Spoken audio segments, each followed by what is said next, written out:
What up? What up?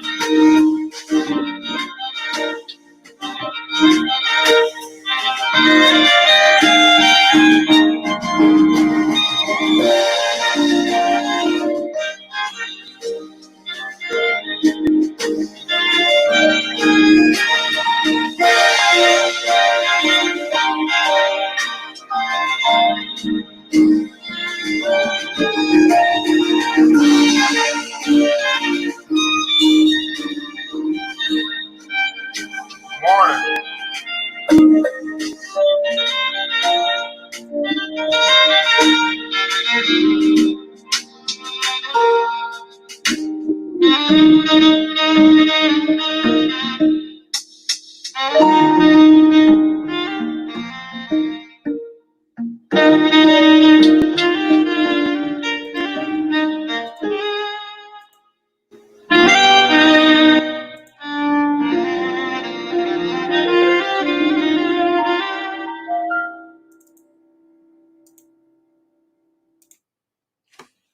Oh, the words from the pages change your world. Your world can change your heart. They can change your mind. They can change your life. That books can change your world. Hey, Grand Rising to you, billionaires. Thanks so much for joining us here today for the New Black Wall Street Book Club, where black folk do read. You put it in a book like the Bible. You put it in a book like, I don't know, the Black Billionaires Club, or in an article, and we absolutely will find it. I'm your host, ERGJ, your certified financial educator, CEO of ERGJ Enterprises, ERGJ Black Bazaar, and international best-selling author of the book, The Black Billionaires Club. The book that I wrote, guys, is a study of black wealth. It is a study of the 12 richest black people, the 12 richest black people in the world today, and actually how they built their wealth. And I just truly believe that if you want to be wealthy, that's a big if, by the way. But if you do, I recommend that you start by studying wealthy people. And that's so important, I believe, especially now in today's climate, because people probably do want to get rich, but they're not willing to study. They're not willing to see how other people have done it, what they've gone through, what they participate in and don't participate in. And we're going to talk about a little bit of that today as we have our part 2 of getting rich quick. These folks didn't get rich quick. They got wealthy. They built wealth over time. And too many of us are trying to, shortcut this thing. And it's okay. I get it. All right. We want it now. But that is the immature process of thinking that you can have everything you want right now, especially when it comes to riches, money, things like that. But anyway, guys, you want to get this book. Again, if you want to study wealthy people that might look like you, the elite, the top of the top when it comes to money, it just makes sense, right? I mean, you probably only know 2 or 3 people on this cover, and that to me is a problem because we got a lot of wealthy people that are black that we don't know and we won't study or get to know.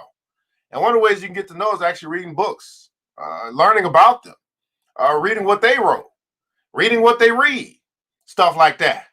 But you know what I found? I found that if it's too much like work, we ain't got time for that.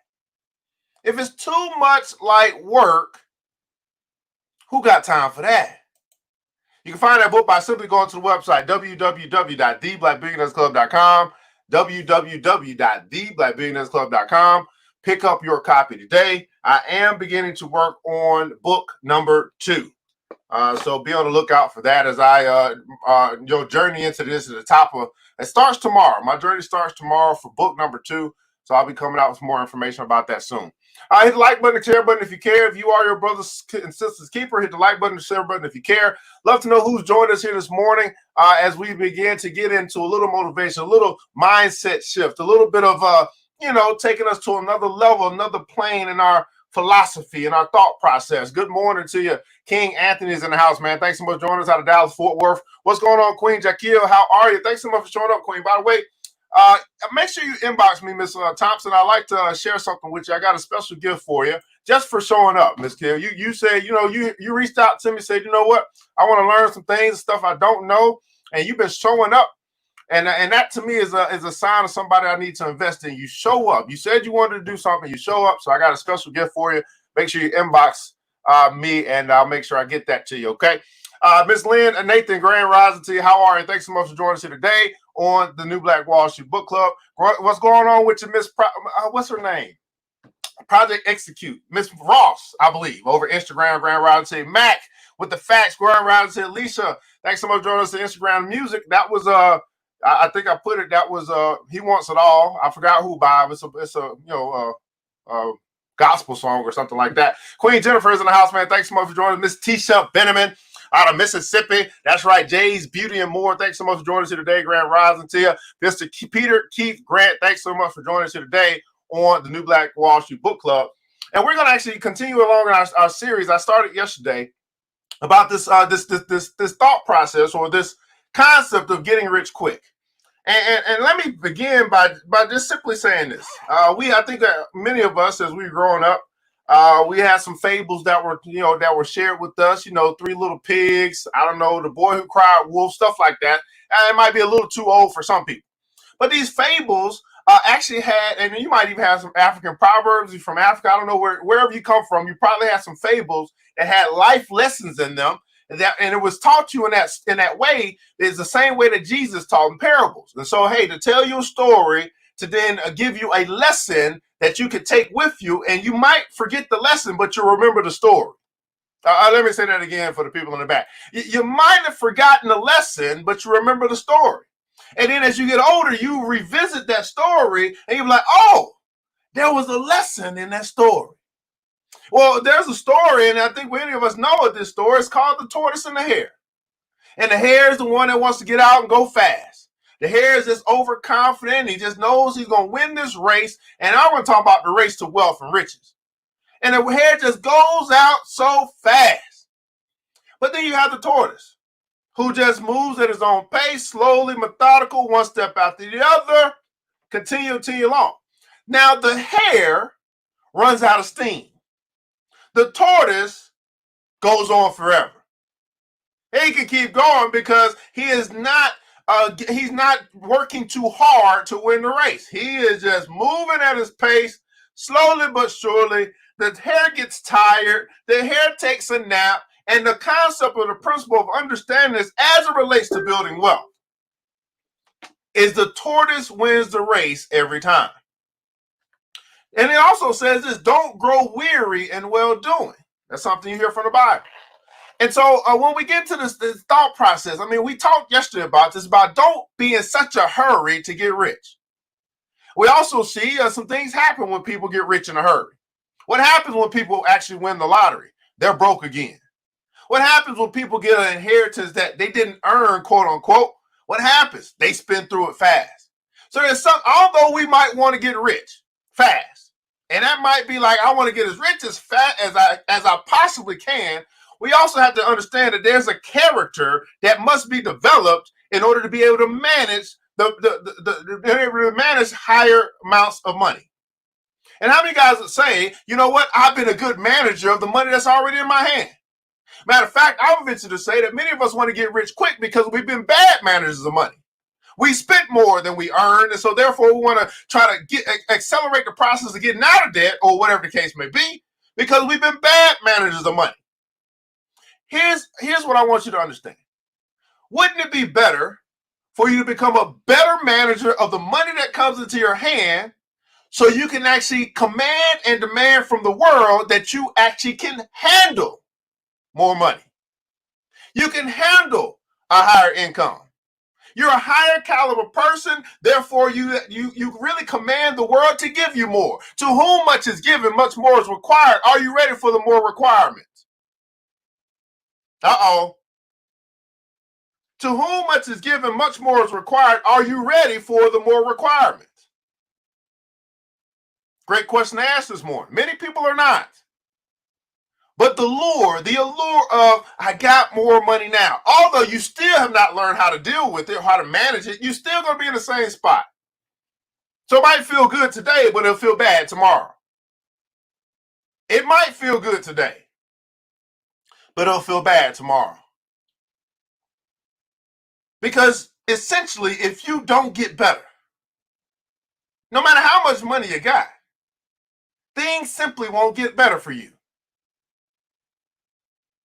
It's the same thing here. We talk about fixing credit, right? Oh, I want to get my credit fixed, but you don't want to fix yourself. Same thing with the job. You know what? I want a new job. I want more money or whatever, but you work harder on the job than you do on yourself. Everybody put it down, so work on myself. Work on myself. Fix the credit, but don't fix the person. Bad credit again. It's almost like, you know, you set the standard of your life.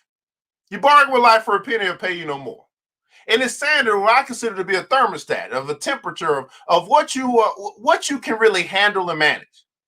And let's be honest, some of us that might be tuning in today or tuning in at a later time, we can only handle $1,000. $10,000 will crush us. $100,000 will crush us, because we can only handle and manage. And I want you guys to understand that this world that we live in, the blessed world that many of you guys claim to have, it comes down to management. How you manage your life, how you manage your money, how you manage your health.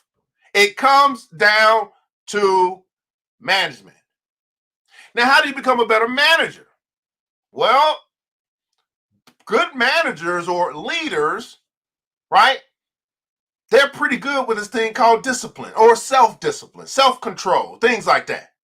The fruits of the spirit. You want more, but you don't want to become more. Therefore, you continue to have less. Let me say that again. I don't think y'all got that. The people in the back still wasn't listening. You want more, but you don't want to become more. Therefore, you are reduced to having, to getting, to to things coming your way that are less than. Work on yourself. How many guys woke up this morning and say, you know what, I'm going to work hard on myself today? I'm not saying I'm going to work hard to go get some money, or I'm going to work hard to get some new customers, or I'm going to work hard to find some new clients. You woke up and say, you know what? The best thing I can do for myself is to work hard on myself. But that's too much like work. Too much like work. Let's catch up where we left off at yesterday, as we were talking about, this hasty desire to be rich, and this desire, or this this want. It comes down. I believe it comes down to how you think you'll feel when you get some new money. But the thing is what are you willing to actually do to get this money? And the Bible says this, man. What does it profit a man to gain the whole world and to lose his own soul? And what's very interesting to me is these people who consider this book and consider this God to be who they follow, but yet don't follow the word, and yet forget these words conveniently when it comes down to self gratification and ego and uplifting their own ego. They become oblivious to the stuff that they, I guess, have studied or read or say they believe in. You believe it so much so that you forget it conveniently when it's, no longer is self-serving. That's the word, self-serving. Self-serving. So, although the Bible talks about, be careful. Everybody putting gospel, be careful about this getting rich quick stuff. Be careful about these programs and schemes and pyramids and all this stuff. Be careful. We totally dismiss that when our eyes see an opportunity to get money that we did not earn. I wonder how many high character people are on the stream right now where you've come across these opportunities to get money that you did not earn, whether it be that you found a wallet that wasn't yours and you said, it's a $500 there, I didn't earn it, say no to it. How many guys have actually been in situations where there was money that you could have got or taken or whatever that you did not earn, you did not work for? And here's where you have a decision to make. You say, this must be a blessing from God. Although the wallet's got somebody's ID in it and $500, but it's right in front of me and I saw it. God must be blessing me. Really? That's what it is. How many guys have been in a situation where you just simply said no? You know what? No, that's not the right thing to do. Although I'm tempted, and I'm not saying you won't be tempted. Even Jesus was tempted. Say, hey, you gonna be tempted, but how you respond to temptation really shows the character or of the individual. How many guys have said, no, I didn't earn this. It's not mine. I have to say no to this one. I want it, but I know this test is just setting me up to get greater later. Get greater later. And you found that you said no to these things. That you had, there was a greater reward that came. You might not know, you might not connect it, right? Because when we're getting blessed and things are happening, right? The business starts to take off and all these ideas you start to get, and you're like, wow, whoa, this is really going on. It's happening. You never connect it to, I passed the test. And when I pass a test in reality, I graduate. And when I graduate, there's a party. And when there's a party, I get gifts for completing or passing the test.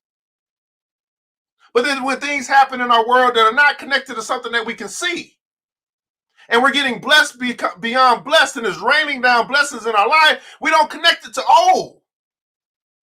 I remember these tests that I passed, and it was a decision that I had to make, and I wanted to get it. I wanted to take it. I wanted to jump in. I mean, it was really pulling me. It was calling me.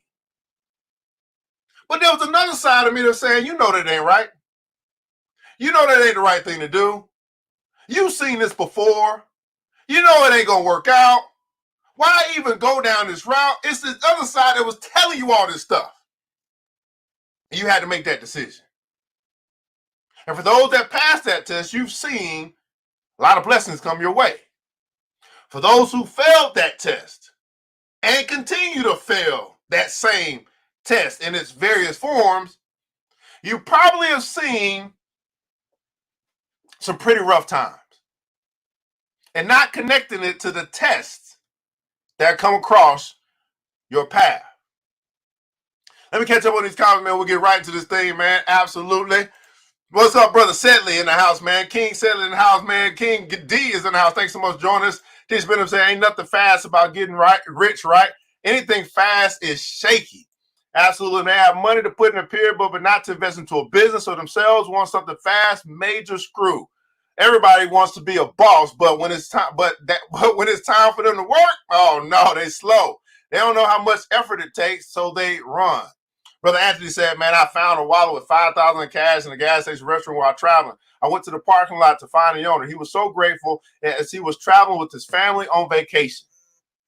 The right thing to do. Right? Delayed, not denied. I love that. Delayed, not denied. So when it comes to wealth, here's what the article says. Wealth comes from hard work and sound counsel. Hard work and sound counsel. Now I know we don't always want to just get it that way, hard work, but these are principles that go beyond your life. They've been around before you came to this earth. And they're going to be here after you leave this earth. You got to ask yourself, am I going to adopt these principles and then teach these principles to my kids? And am I going to, while I'm trying to adopt them, test them to see if they're true? And if they are, roll with them. If they're not, you can say, I tried it, that doesn't work, not right, nuh-uh. So the Bible tends to teach it towards cautioning people away from the get-rich-quick schemes for a variety of reasons, but it doesn't leave it there. It encourages us to build wealth through hard work and by getting advice from wise counsel. Everybody put in the counsel, hard work, sound counsel. Yeah, you know what's very interesting to me? Is that although I've been teaching about money for over 10 years, although I do a show each and every day on Monday through Friday to teach our community about money, very seldom, and I mean very seldom, I'm pretty sure Anthony can speak to this, I'm pretty sure Miss Tisha Benjamin can speak to this, whoever else I see on the stream, very seldom do brothers and sisters come to me and say, hey, Evan, I'm thinking about this thing came across my path, I'm thinking about this thing, I'd just like to know what you think. Any advice? Now, see, advice pretty much is free. I don't have a problem giving advice, but it's when you start getting into the whole, well, coach me through this thing is a whole nother thing. Now you ask me to work, but for me to look at something for you and be like, here's my initial thoughts, not a big problem. But very seldom, before someone actually participates, jumps in, decides that they're going to put their money in to whatever it is, whether it be business, whether it be whatever, very seldom do I get a call before. You know when I get the call? You know when Brother Anthony gets the call? You know when Sister Jennifer gets the call? You know when Sister Alicia gets the call? You know when Brother Sedley gets the call? You know when Sister Jaquil gets the call? They get the call after. It's the aftermath that we get the call. Oh, I did this. Oh, I messed up. Can you bail me out? Can you loan me some money? Very seldom do we get the call before. Almost always do we get the call after.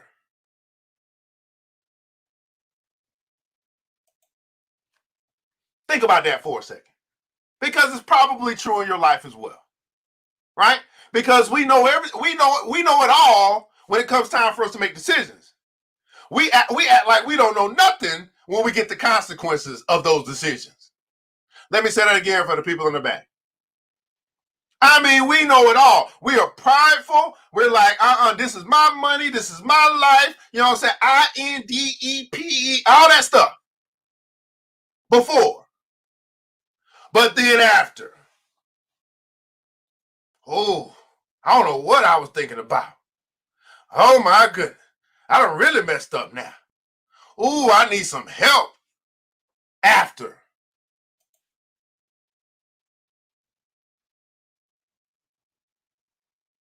Oh, Brother Jaquil, my bad. I don't know. I'm sorry, brother. Brother Jaquil, gotcha. I thought it was. I don't know. I don't know who's who. Okay, gotcha, brother. It's after. It's after. Very similar to the Father, to the God that you serve, right? Instead of going to God before saying, God, this came across my path, God, Father, help me make a decision. Like Samuel did, give me wisdom for this moment. It's after. God, forgive me. I don't know why I didn't consult with you first. I don't know why I let myself get the best of me. It's after. I want you to understand the wise people, as you level up in wisdom, as you seek wisdom before you seek money, you start going to your counselors before. It's going to help you avoid a lot of trouble.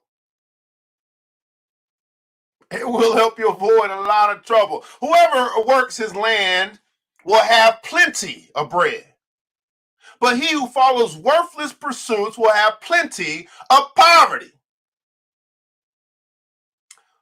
Let me repeat this again. This is Proverbs chapter 28, verse 19. Whoever, that means that I'm not a respecter of persons. Whoever works his land. In the comments below, I'd like for you to share what's your land. What's your career? What is it that you're building? What is the business that you are? What's the industry that you're in? What's your land? What's the land that you've been given to work? Now, here's the thing. Think about this for a second. I have this land that I've been given to work. And if I work this land, just like the Garden of Eden, fruit can come up and trees can be planted and I can get my sustenance from this land, but I got to work the land. But if I leave the land that I've been given and I don't work the land that can sustain me, that can feed me, that can feed my family, and I see this thing down the road, which we call the birds. I leave the land that I've been given and I go and chase the bird that's hard to catch. I leave the land of plenty or potential plenty because I don't, that word work again. And I go over here and say, oh, there's an easier way to get my plenty of bread. And we don't listen to the scripture. We don't follow it. It says we'll have plenty of poverty. I submit to you, beautiful people, that quite possibly we have been pointing fingers and blaming everybody else for our financial status in this world. I submit to you that many of us, not all, because that stuff does have its own merit, it has its own place. But many of us, if we simply worked our land, we would have plenty of bread. If we simply worked our land. And here's the beautiful thing. I know that you are great. I know that there's greatness within you. I know that you have a special talent. I know that you can use your gifts and your abilities, your creativity, your imagination to be as wealthy as you would like to be. I know this. I know that there's greatness on the inside of you. But that's not enough. Because the greatness that's on the inside of you is nothing more than potential. In order to take potential into an actual product, it takes work. Are you willing to work your land?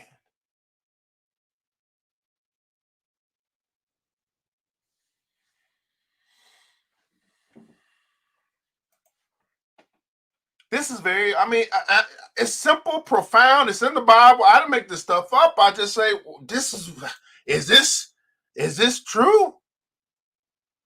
Let me read it again. Whoever, no respect of persons, anybody can do this. It's available to all. Whoever works his land, meaning that you do have a space and a place in this world. And listen, just think about it for a second. Have you not seen in all these different industries, all these different places, you can't say this is the only way to get rich. You can look and see, okay, the 12 billionaires. Look at it. Somebody got rich in oil. Somebody got rich in TV. Somebody got rich playing basketball. Somebody got rich doing telecom. My goodness, it's riches. Plenty of people that got rich doing plenty of different stuff. Somebody got rich doing janitorial services. Somebody got rich picking up trash. So you can't tell me that there's only one way to this wealthy place. But what we do understand, though, is there is a specific land that I'm supposed to be working. Have you identified your land? See, Miss Tissa Benjamin, she realized, she said, man, it's a fashion and beauty for me. That's my land. I mean, a whole bunch of other stuff come across my path. I could go and dive into all this other stuff, but I realize what my land is. I'm asking you today to identify your land. See, I know my land. I'm an educator. I teach people about money. That's what I do. That's my land. What's your land? What's the land that you've been called to work, to put in the effort, to give your blood, sweat, and tears, to come up with some creative ways to make it easier or better or more efficient? What is your land? Brother Sidney said, man, there's a bitter side to get it unfairly. It's like building a house on sand. Absolutely, brother. Right? Money has to be told what to do. Money is a tool. You can't handle 50. You can't handle 1,000. Look at these people got stimulus. Got stimulus check. Got a stimulus to help them stimulate their own economy and are still broke. You got to jumpstart. Why are you broke? If you don't know what to do with it, since it's 2020, hand it here. So many ways to get rich. So many ways. Identify your land and just simply do what the good book is asking us to do. Work your land and you will have plenty. Everybody put in the console hashtag plenty in capital letters. You will have plenty. But the caveat to having plenty is to work your land. The caveat to working your land is to identify your land. But he who follows worthless pursuits will have plenty of poverty. Now, why do I keep talking about this? You know why? Because this is what's attacking our community again. And it always happens. It doesn't stop. All right. There's never a stop on the attack on the finances of our community. It never stops. It just shows up in different forms, and the people who are not learning from their past, learning from life, continue to fall down the same trap over and over and over again. Plenty.